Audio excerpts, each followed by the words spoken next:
How long should voters expect to continue to see significant levels of immigration from the European Union? Because that's what it's about, isn't it? There was a political promise of us being able to bring immigration down, leaving the European Union, of course. It will come down. I mean, listen, make no bones about it. I mean, the Prime Minister, ex-Home Secretary, is determined that it will come down. But it will come down in a way that doesn't do harm.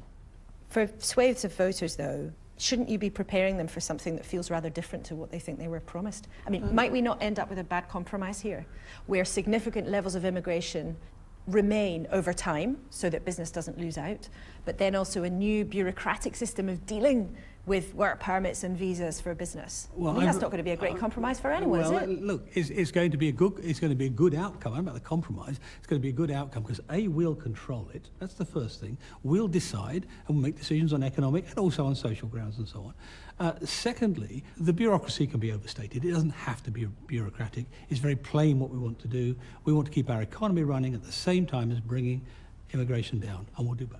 And how long should it take? How long should people expect? It'll take what it takes because of the economy will drive it.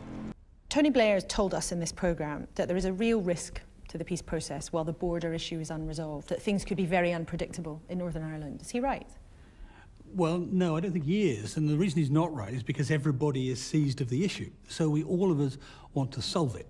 And what does solve it mean? It means having a frictionless border. It means not going back to the borders of the past. I am confident we can actually get a resolution which is comfortable for the people of Northern Ireland and also comfortable for Ireland, the Republic of Ireland as well.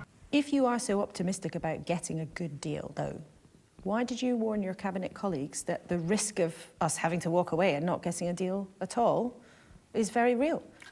Be careful. What I said to them was they've got to do the work for the so-called Plan B or C or whatever it is. It's not Plan A. But you acknowledge it is Plan B, Plan C, Plan D, whatever you want to call it. Wherever it goes in the list, it's our responsibility as a government to make preparation for all possible outcomes.